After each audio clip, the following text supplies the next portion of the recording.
আপনারা ধানের শীষে ভোট দিবেন, তারেক রহমান খালেদা জিয়ার সালাম নেবেন, ধানের শীষে দোয়া করে একটু ভোট দিবেন। হ্যাঁ, আমরা 17 বছর বিগত 17 বছর আমরা ভোট দিতে পারিনি। উনি আমাদের পুত্রবধূ এবং তারেক রহমান আমাদের কৃতি সন্তান এখানকার বগুড়ার। আমরা তাকে ভোট দেব। 17 বছর যদি আমাদের ছেলেপেলে চাকরির জন্য গেছে, চাকরি কাগজ দেখে বলছে কোথাকার চাকরি কাগজ, একটা বগুড়ার, তখন এই কাগজটা ছুঁড়ে ফেলে দিছে। হ্যাঁ, তাহলে এখন আমাদের জিয়াউর রহমান তারেক রহমান আসলে আমাদের কোনো ভয় থাকবে না, ইনশাআল্লাহ সবার চাকরি হবে, বগুড়া জেলার উন্নয়ন হবে। আমরা এটাই তো চাই নাকি?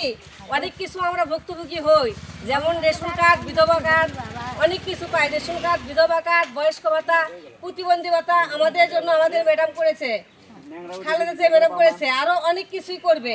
আমরা তাকে ভোট দিব। কাতে ভোট দিব? আমরা ধানের শীষে। পেট ভরা ভাত খাবো, ধানের শীষে ভোট দিব।